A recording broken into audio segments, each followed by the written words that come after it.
a little wet. It's actually not sweat, believe it or not. It's because I'm running a sprinkler on this slab, which I'm going to talk about here in a second. But I want to show you guys this water hookup.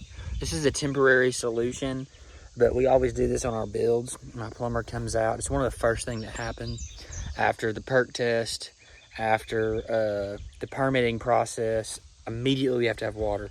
We can run generators for a while. I've actually run generators long into the build. But obviously start working on power ASAP. But water, you can't get very far without water. Your block layers need water, which is like the second thing that happens on a build. So let me show you what we do to get water quickly to a job site. So you can see way over there is where the house is. I've got the sprinkler going, keeping those screenings wet, trying to help compact them. Because the truth of the matter is this, those screenings are what your slab is sitting on. Now, obviously, your concrete, once it cures, is rigid and is going to be fine. But when they pour that slab, you don't want to use more concrete than is necessary. And if you have a bunch of low spots or drops or voids, you're just wasting money. So screenings are much cheaper than concrete. So what we're doing is they just filled the slab with block.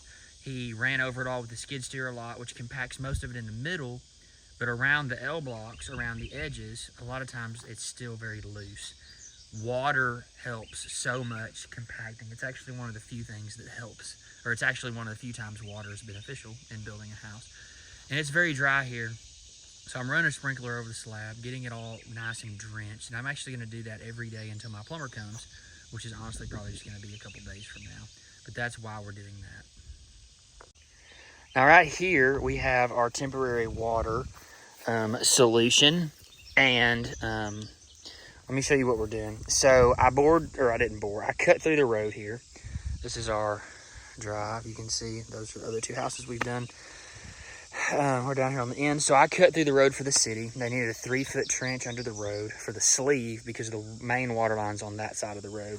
So I cut through there with an excavator. They came and set it, then I covered it back in. And they set this meter box. This is the city's meter box. And on my other build out here, I actually went over this.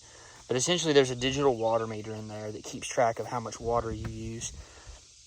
And so what my plumber does is he brings these temporary spigots and ties it straight into the water meter so that we can use water like we are now immediately. When he comes to tie the permanent underground water line to the house, there will be another box here. So that's the city's. We will have our own service box that will have our shutoff valve and our regulator in it where we can adjust water pressure, and that's our responsibility. Everything in that meter is the city, and we will set our own right where that spigot is, and that will be our responsibility if something were to happen to it or needed repaired or replaced or whatever. But for now, this is what we're doing. Also got my mailbox over here. I did this for the last house, just a little bucket. It's not even a 5-gallon bucket. It's like a 4 or 3-gallon bucket. Put a Quikrete in it. Got my bank information here. My mailbox with my building permit here, which is clean and fresh, and my blueprints. They want a copy of blueprints at all times. They also here in this city want corners of the property marked. And you can see here, I've got my front right corner marked, and all my other corners are marked as well. They're back in that tree line, so you can't really see them. But yeah, we're rolling. Block is done, slab is filled. Now the plumber's gonna come, and then we'll be ready to pour slab. Hopefully we'll have framers here in the next 7 days. Rough-in plumbing is complete. We were able to get it finished up yesterday, which was Friday afternoon, and the inspector was able to come out and look at it for us.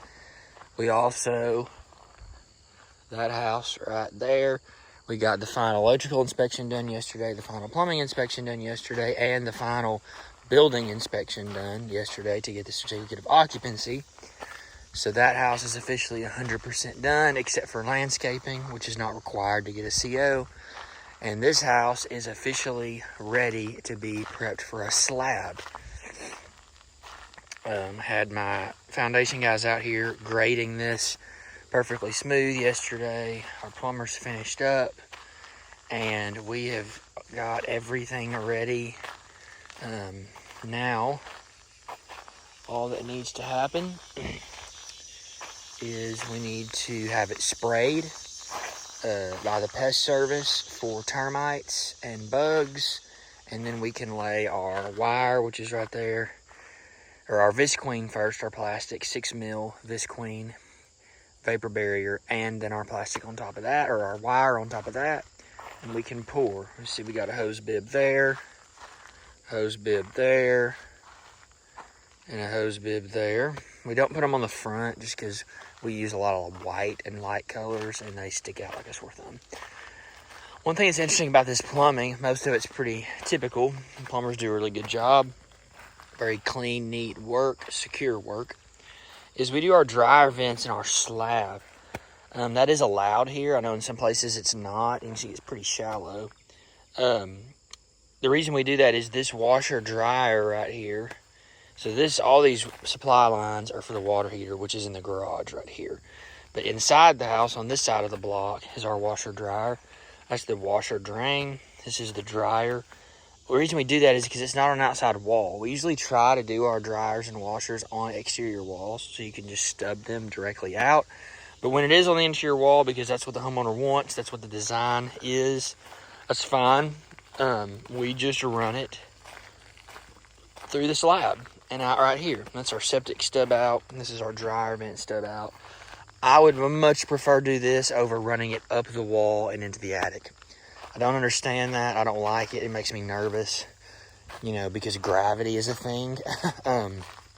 So anyways, my foundation guys came out here. They boarded up my garage door opening. Around our porches, they put boards to catch the concrete. So we'll have 3.5 inches of concrete on the edge of our porches. And yeah, we are ready for a slab.